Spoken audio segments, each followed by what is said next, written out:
Halo teman-teman, kembali lagi dengan saya Evan. Di video kali ini saya akan bagikan pada teman-teman pengetahuan yang saya ketahui. Semoga itu bisa berguna bagi teman-teman. Di video kali ini kita kembali akan bahas buku Zero to One karya Peter Thiel. Kali ini kita akan membahas manakah yang lebih untung, memulai lebih dulu atau memulai ke belakang dalam membangun usaha. Supaya teman-teman mendapatkan informasi seutuhnya, tonton video ini sampai selesai. Oke, kita mulai. Jika teman-teman saat ini membangun usaha atau akan membangun usaha, pasti pertanyaan akan selalu menggayung di pikiran kita. Apakah ini waktu yang tepat? Jangan-jangan saya nanti terlambat. Atau saya takut kalau saya sudah mulai sekarang, tiba-tiba ada yang meniru dan akhirnya saya rugi. Oke, jadi manakah yang benar? Oke, mari kita perhatikan apa yang Peter Thiel bahas. Peter Thiel mengambil sebuah contoh antara dua buah perusahaan. Yang pertama adalah New York Times, yang kedua adalah Twitter. Mungkin terlihat kedua perusahaan ini berbeda, tapi mereka mempunyai lini yang sama, walaupun secara tidak langsung, yaitu di bidang membagikan informasi. New York Times jelas adalah perusahaan yang membagikan koran guna untuk dibaca oleh orang-orang untuk mendapatkan informasi yang baru. Demikian dengan Twitter. Twitter adalah di mana orang-orang berkumpul mengupdate status, dan tentu saat ini bukan cuma status saja yang dibagikan, tapi peristiwa-peristiwa yang bisa menjadi berita yang up to date. Secara umur, Twitter jauh lebih muda dibandingkan New York Times.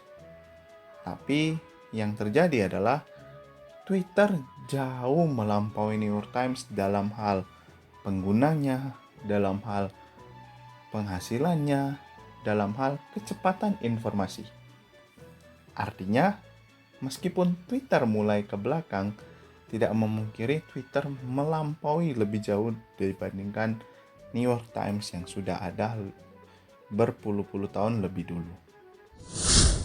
Jika kita melihat lebih dalam, maka yang bisa kita pelajari, meskipun kita mulai ke belakang, kita masih tetap bisa mendapatkan keuntungan.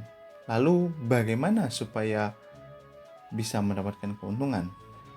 Disinilah yang Peter Thiel maksud adalah mengenai cash flow atau arus kas. Bandingkan Twitter dengan New York Times.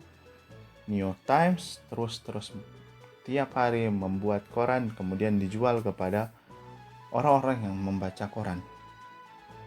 Artinya uang mereka bagikan kepada alat-alat untuk memproses informasi yang mereka dapat, kemudian mereka jual.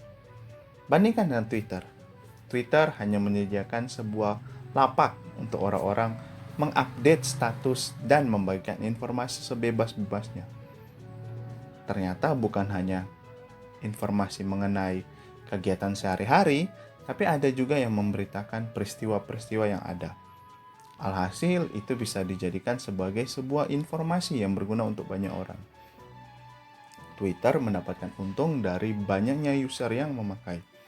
Akhirnya, cash flow yang didapat Twitter terus positif seiring waktu.